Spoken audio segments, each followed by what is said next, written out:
Hello everyone, welcome to BMRD investing. आज मैं बात करने जा रहा हूं कैसे मैच करें ब्रोकर से BSE एंड NSE का fund securities balance and net across exchange.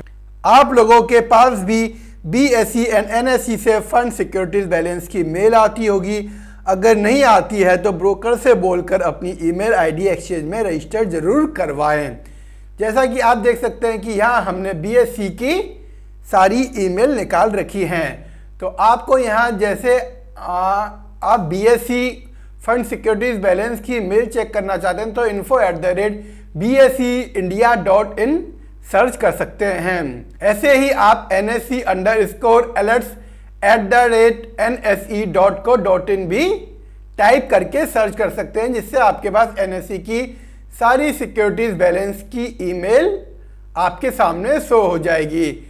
फिर आप अपना securities balance date by date check कर सकते हैं। मोस्टली व्यूवर्स की यह क्वेरी आ रही है कि अगर BSE NSE का बैलेंस पॉजिटिव में है तो क्या हमें मिलेगा, एंड अगर बैलेंस नेगेटिव में है तो क्या हमें पे करना पड़ेगा। आपके पास BSE एंड NSE से फंड सिक्योरिटीज बैलेंस को लेकर मेल आती है। वो मेल कुछ दिन पुरानी होती है, यानी BSE एंड NSE को आपका ब्रोकर एक पर्टिकुलर डेट का क्लोजिंग बैलेंस भेजता है। उसी डेट के क्लोजिंग बैलेंस का मेल एक्सचेंज आपके पास भेजता है कि जो ब्रोकर ने एक्सचेंज को आपका रिकॉर्ड भेजा है सिक्योरिटीज बैलेंस का, क्या वो आपके अकॉर्डिंग सही है या नहीं, ब्रोकर एक्सचेंज को सही रिपोर्टिंग कर रहा है या नहीं। इसको मैं एक एग्जाम्पल के थ्रू आपको समझाना चाहूंगा कि जैसे कि आपके सामने यहाँ शो हो रही है डेट 2 अप्रैल 2021। तो ये मेरे पास ईमेल आया है 2 अप्रैल 2021 को, लेकिन जो फंड सिक्योरिटीज का बैलेंस उठाया है मैं यहाँ इसको मार्क कर देता हूँ। तो 20 मार्च 2021 का इन्होंने क्या है क्लोजिंग बैलेंस उठाया है, लेकिन मेल आई है 2 अप्रैल को, यानी कि मोटा मोटा हम अगर हिसाब लगाएं तो 12 डेज मार्च के हो गए एंड 2 डेज आपके अप्रैल के हो गए। तो 14 डेज के बाद यहाँ हमारे पास ईमेल आया है। तो इस ईमेल को आने में लग गए पूरे 14 डेज, 13 to 14 डेज। तो जो भी हमारे पास BSE या NSE से फंड सिक्योरिटीज बैलेंस को लेके मेल आती है वो कुछ दिन पुरानी ईमेल होती है। तो मैं आप लोगों से ये कहना चाहूंगा कि इसको लेके आप लोगों को कंफ्यूज नहीं होना है। ये मेल सिंपली इसलिए आती है कि जो भी आपका ब्रोकर एक्सचेंज को जो रिपोर्टिंग कर रहा है वो बैलेंस आपके बैलेंस से मैच हो रहा है या नहीं। यहां मैंने अपना एक डेटा एक्सेल में मेंटेन किया हुआ है। मैं आपको दिखाऊंगा कि जो मेरा फंड सिक्योरिटीज बैलेंस है यानी कि एक्सचेंज का और मेरा अपना पर्सनली क्लोजिंग बैलेंस वो मैच हो रहा है या नहीं। तो यहां मैं आपको दिखाना चाहूंगा 2 अप्रैल 2021 का बैलेंस जो लास्ट सेटलमेंट हुआ है 20 मार्च 2021 को। तो आपको इस डेट को देखना है जो सेकंड लाइन में लिखा रहता है, information pertaining to your fund and securities balance and last settlement date on 20 March 2021। तो यहां मैं इसका अटैचमेंट भी ओपन करके दिखाऊंगा एंड साथ में अपना एक्सेल का डेटा भी ओपन करके दिखाऊंगा। एंड यहाँ हम जो ये 20 मार्च वाली डेट है इसको मैं यहाँ नीचे स्क्रॉल डाउन करूंगा एंड हम यहाँ अटैचमेंट को ओपन करेंगे। यहाँ नीचे एक्सचेंज से अटैचमेंट भी आती है, वो अटैचमेंट आपकी BSE से भी आ सकती है एंड NSE से भी आ सकती है। आपके सामने ये अटैचमेंट यहाँ शो हो रही है। हम यहाँ इस पे ओपन करेंगे PDF फाइल को। जैसे ही आप PDF फाइल पर क्लिक करेंगे तो आपके सामने ये इस टाइप का विंडो ओपन होके आ जाएगा। Please enter this document password to view it. तो यहाँ आपको अपना पैन कार्ड का नंबर फिल करना है, वो भी अपर केस में यानी कैपिटल लेटर में। आपका पैन कार्ड नंबर मान लो AB आप किसी भी वर्ड से स्टार्ट है तो फॉर एग्जाम्पल आपको ABCD लाइक कैपिटल लेटर में एंटर करने हैं। आपका पैन कार्ड नंबर जो भी हो, या AB से शुरू हो या किसी भी वर्ड से शुरू हो, तो आपको कैपिटल लेटर में सारे वर्ड ओपन एंटर करने हैं एंड फिर आपको अपना जो भी न्यूमेरिक हो 1 2 3 हो वो आपको पूरा एंटर करना है। फिर आपकी PDF फाइल ओपन होके आ जाएगी। हम यहाँ अपना पैन कार्ड नंबर एंटर कर देते हैं क्योंकि हमें अपनी फाइल ओपन करनी है। यहाँ देख सकते हैं कि यहाँ पर जो net across exchange rupees show हो रहा है वो 1525.87 पैसा शो हो रहा है। यह है BSE का बैलेंस इस पर्टिकुलर डेट का 20 मार्च 2021 का। एंड यहाँ से मैं आपको सीधे ले चलूंगा अपने एक्सेल डेटा पर। एंड जो हमारा ये लास्ट बैलेंस था जो हमने ट्रेडिंग करी थी लास्ट, वो 18 मार्च 2021 को करी थी। तो उसके अकॉर्डिंग जो हमारा ये क्लोजिंग बैलेंस आ रहा था वो 1525.90। यहाँ पर कुछ 0.3 पैसे का डिफरेंस है, ये कुछ माइनर डिफरेंस है। तो आप देख सकते हैं कि जो हमने लास्ट ट्रेडिंग करी थी वो 18 मार्च 2021 को करी थी, तो उसके अकॉर्डिंग 1525.90 पैसे का था।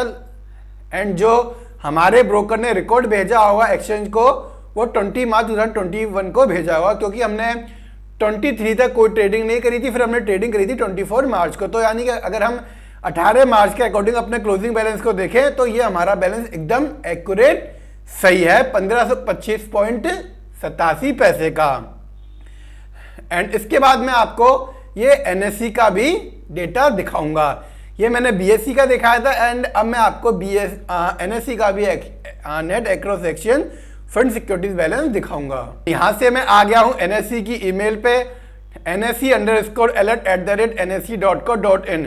तो ये भी यहाँ लिखा हुआ है 20 March 2021 information pertaining to your fund and securities balance and last settlement date as on 20 March 2021। तो जो भी लास्ट सेटलमेंट हुआ है वो 20 मार्च 2021 को हुआ है।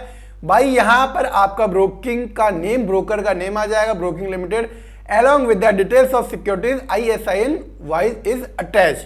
तो यहाँ से मैं उस फाइल को भी ओपन करूंगा जो फाइल मुझे NSE ने भेजी है। एंड यहाँ NSE में भी यहाँ 1525.87 पैसे का नेट एक्रॉस एक्सचेंज यानी क्लोजिंग बैलेंस शो हो रहा है। एंड अब मैं फिर से आपको यहाँ एक्सेल वाले डेटा पर ले जाऊंगा। यहाँ आप एक्सेल वाले डेटा में भी देख सकते हैं कि 18 मार्च 2021 को हमारा बैलेंस 1525.90 पैसे यानी कि एकदम एक्यूरेट सही शो हो रहा है। एंड जो मैं आपको सेकंड बैलेंस दिखाऊंगा वो 13 मार्च 2021 का दिखाऊंगा।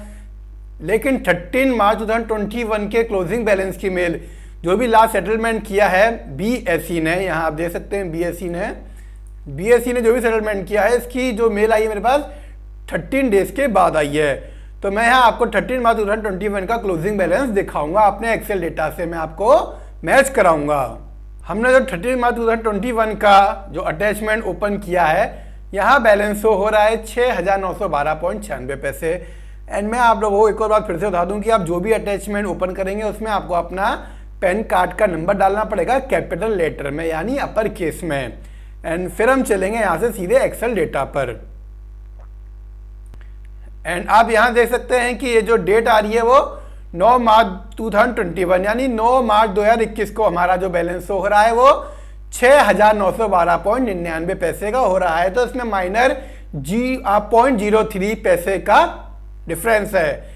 एंड ये बैलेंस मैंने आपको दिखाया था BSE का जो मेरा मैच कर रहा है 9 मार्च 2021 के अकॉर्डिंग। लेकिन जो BSE को डेटा ब्रोकर ने भेजा था वो 13 मार्च 2021 को भेजा होगा। लेकिन मैंने 9 मार्च 2021 के बाद से लेकर 13 मार्च तक कोई भी ट्रेडिंग नहीं करी थी। जो मेरी ट्रेडिंग थी 9 मार्च 2021 के बाद वो 17 मार्च की थी। उसके बीच में जो बैलेंस उठाया था वो बैलेंस एकदम एक्यूरेट सही हो रहा है। तो मेरा यहाँ 6,912.99 पैसे आ रहा है। एंड अब मैं आपको NSE का डेटा भी दिखाऊंगा। एंड यहाँ से हम सीधे चलते हैं NSE की मेल पर। एंड मैं यहाँ NSE की मेल पे आ गया हूँ। आप देख सकते हैं कि जो यहाँ पे भी सेटलमेंट डेट है वो 13 मार्च 2021 है। लेकिन जो मेरे पास मेल आई है वो 1 अप्रैल 2021 को आई है। वहाँ जो BSE से मेल आई थी वो 26 मार्च को आई थी, लेकिन यहाँ पर 1 अप्रैल 2021 को आई है। तो आई थिंक कि एक ही डेट का डेटा आपका ब्रोकर सेम डेट का डेटा वो BSE को भी भेजता है एंड NSE को भेजता है। लेकिन BSE एंड NSE का ईमेल आने में कुछ दिन का गैप हो सकता है। वहाँ 26 मार्च 2021 को आई थी, यहाँ पर 1 अप्रैल 2021 को मेल आई है। यानी आपके अप्रोक्सीमेटली 17 to 18 डेज बाद ईमेल यहाँ आई है। तो अब हम यहाँ ओपन करेंगे NSE की अटैचमेंट को। यहाँ एनएससी की अटैचमेंट में जो बैलेंस शो हो रहा है वो 6,912.96 पैसे का हो रहा है। एंड यहाँ पे आपका यूनिक क्लाइंट कोड शो हो जाएगा। एंड मैं आप लोगों को फिर से एक बार बता दूं कि आपको ये वाली डेट उठानी है, जो ये 13 मार्च 2021 ये डेट लिखी हुई है, यानी कि जो सेकंड लाइन में जो डेट लिखी रहती है जहां ये लिखा हुआ होता है information pertaining to your fund and securities balance and last settlement date as on this provided by your broker along with the details of securities ISIN is attached। And अब हम यहाँ से सीधे चलेंगे अपने एक्सेल डेटा पर। आप यहाँ देख सकते हैं कि एक्सेल डेटा में 9 मार्च 2021 के अकॉर्डिंग हमारा जो बैलेंस था वो 6,912.99 पैसे शो हो रहा है। यहाँ पर जो डिफरेंस है 0.03 पैसे का डिफरेंस है। अगर आप लोगों को भी ऐसा ही एक्सेल डेटा का फॉर्मेट चाहिए तो आप हमें कमेंट कर सकते हैं, मैं आपकी ईमेल आईडी पर इस डेटा को सेंड कर दूंगा। तो मैं आप लोगों से यही रिक्वेस्ट करूंगा कि आपको भी अपना डेटा ऐसे मेंटेन करना चाहिए, क्योंकि अगर आप ऐसा डेटा मेंटेन नहीं करेंगे तो आपके माइंड में ये कंफ्यूजन रहेगा जब भी आपके पास एक्सचेंज से ईमेल आएगा, चाहे वो बीएसई से हो या एनएसई से हो, कि सर यहाँ हमारा बैलेंस नेगेटिव में शो हो रहा है तो हमें क्या बैलेंस पे करना पड़ेगा, या पॉजिटिव में शो हो रहा है तो क्या बैलेंस हमें वापस मिलेगा। तो आपको जो भी अपना बैलेंस एक्यूरेट देखना है तो आप उसे ब्रोकर की ऐप में जाके फंड सेक्शन में देख सकते हैं कि करंट डेट में, आज की डेट में आपका बैलेंस पॉजिटिव शो कर रहा है या नेगेटिव शो कर रहा है। पॉजिटिव शो कर रहा है तो कोई इशू नहीं है, अगर नेगेटिव शो कर रहा है तो आपको ब्रोकर को पेमेंट करनी पड़ेगी। वीडियो यूजफुल लगा हो तो वीडियो को लाइक कर दें। एंड अब तक आपने चैनल को सब्सक्राइब नहीं किया है तो ऐसे स्टॉक मार्केट से रिलेटेड वीडियो पाने के लिए चैनल को सब्सक्राइब कर दें एंड बेल आइकन पे भी क्लिक कर दें। Thanks for watching this video.